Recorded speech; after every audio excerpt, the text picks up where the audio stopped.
morning, Bucknutters. Welcome to the Bucknuts Morning 5 here on Friday, August 11th, 2017. I am Dave Biddle, and I'm very happy to be joined by Patrick Murphy. Patrick, so far with Ohio State in preseason camp, it's like no news is good news a lot of times in sports. You know, this is one of those cases. It's like no news is good news. There hasn't been anything big off the field, on the field, knock on wood, right? But so far, so good. Yeah, for sure. I mean, probably the closest, if you want to call it news, something we'd heard was a good possibility was the suspension of defensive tackle Michael Hill. And, I think the team has kind of been preparing for that for a little while here. So, yeah, it's been good. I think, we've got only a few battles that we're keeping an eye on this preseason. And, from what we've heard from the coaches and a little bit we've seen, it sounds like they've been competitive. That being safety, corner, I guess you could say maybe the H-back slot, and then the receivers. It sounds like guys are performing at least, and while, we haven't seen a depth chart yet, we've got an idea of who's going to be where and whatnot, which is nice. Nothing too crazy to worry about. On the offensive side of the ball specifically, and you can name more than one thing, but what's kind of stood out to you the most offensively for the Buckeyes? Yeah, I think probably the two biggest things for me are the receivers. I mean, I spent a good amount of time the last time we were out at practice just watching them catch balls. Some of the young guys still look young, and by young I mean the freshmen, but Benjamin Victor, Austin Mack, both had some nice catches. Even a guy like Demario McCall, who's now moving over a little bit to HVAC, I saw him make a couple big catches over the top of like the baseball bat that they use to kind of distract the guys. So that's good to see because obviously last year that was a problem. These guys need to be able to catch the ball. They need to be able to make plays downfield, and especially without a guy like Curtis Samuel back, Noah Brown, who was at times a touchdown machine for this team.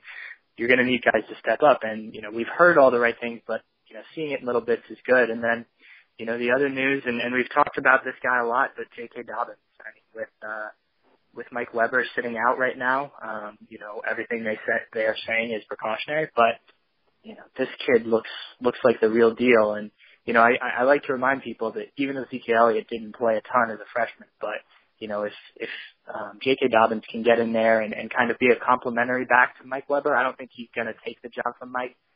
People forget that Mike averaged 6 yards per carry last year and really was pretty sure-handed until kind of the end of the season. So they trust Mike, but to have a guy like J.K. come in and perform so well early on, I think is big news for the Buckeyes and reassuring in case, this injury to Mike lingers a little bit longer. Yeah, no doubt about it. And then looking at the defensive side of the ball, looking at the silver bullets, what has stood out to you the most so far? Yeah, I've been happy with the defensive line, obviously. I mean, I think that's the biggest thing. But the linebacker play looks solid. We talked to those guys. They've got their starting three. They seem very happy with those guys. Everybody's healthy, seems to be performing. Dante Booker, I think, is going to be a big boost coming back after getting hurt, only 12 plays into last season. He's a guy who's already earned a starting spot and now, finally gets to live that dream and play for the Buckeyes. And he talked today about how excited he was. So I think those things are good. My only concern is in the secondary. Obviously, they've recruited well. They've proven that they can replace, top draft picks. But I have a feeling that at some point, and it may not be this year, but at some point, these guys leaving so early is going to catch up with them. And I'm just concerned that, what if that's this year? Now, I don't think that that's going to result in Ohio State having a bad secondary. But, eventually you may have a point where you're not the elite secondary that you were last year and the year before, and you have to, kind of rely on some other guys. Now, the good thing is the offense is expected to be better, and this defensive line is supposed to be the best in the country. So, if those guys hold up their end of the bargain, the secondary could take a little bit of a step back. But, I could be wrong there, and I'm not predicting it. I'm just saying at some point I could see that happening. So hopefully these guys just, continue rolling out first-round picks, and we don't have anything to worry about. But, at some point I think we have to be realistic and realize that these guys are, may need a couple of years in the program to establish themselves. Not everybody's a Marshawn Lattimore or Malik Hooker. We haven't talked much special teams on the show, at all. So let's change that right now. Let's get into some special teams. Looks like Yeah, I mean, it looks like Demario McCall is going to be the number one punt returner, and I really like that. I mean, it sounds like he's gotten, passed over by J.K. Dobbins. It doesn't sound like that was anything that Demario McCall did wrong. It's just J.K. Dobbins, as you pointed out, is looking really, really good.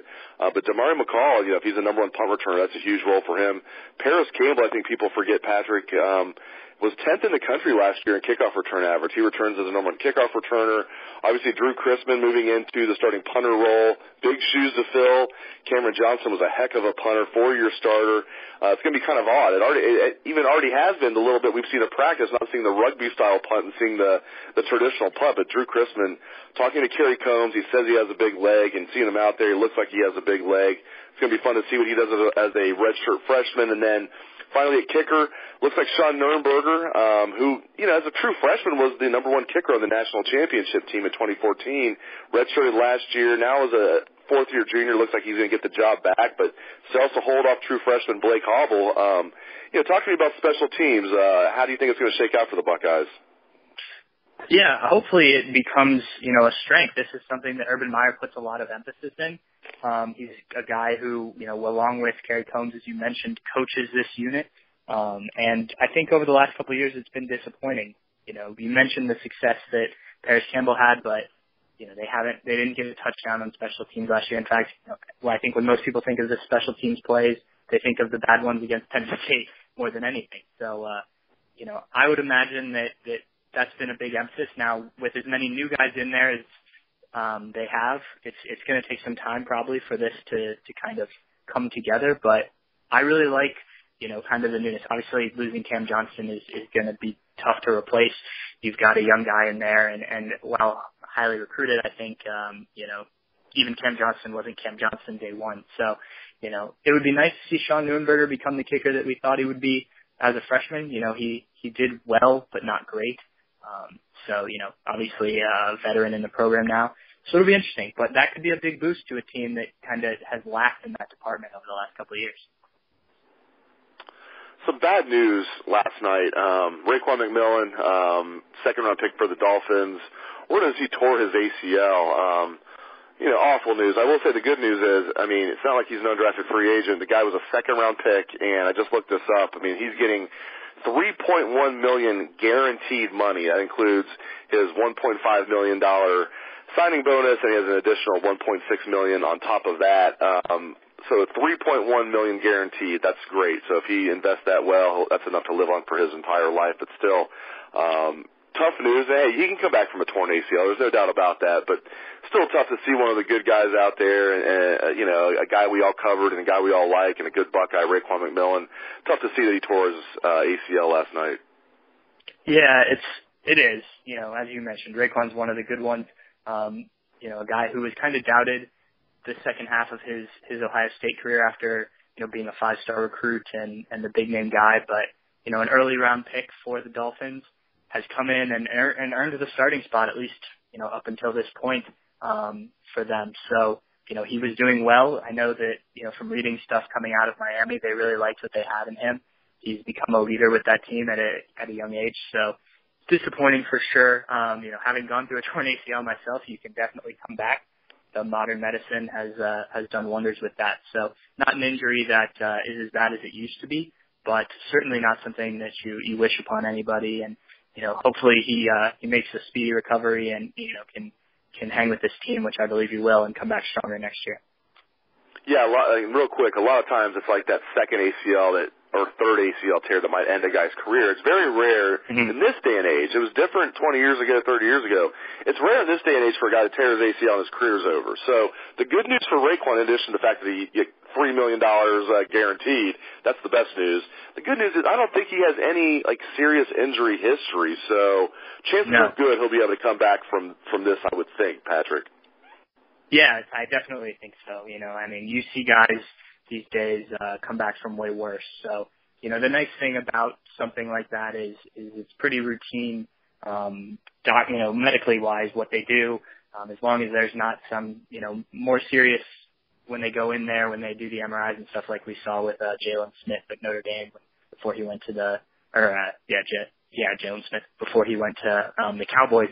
Raekwon should be able to have the surgery, rehab, and be back by the by the start of preseason next year, if not before. Great insights from Patrick Murphy. Thank you very much, Patrick, and thanks to all the listeners out there for tuning in to the show. I appreciate it. Hope you have a great day and a great weekend. Let's hear that Buckeye swag, best damn band in the land.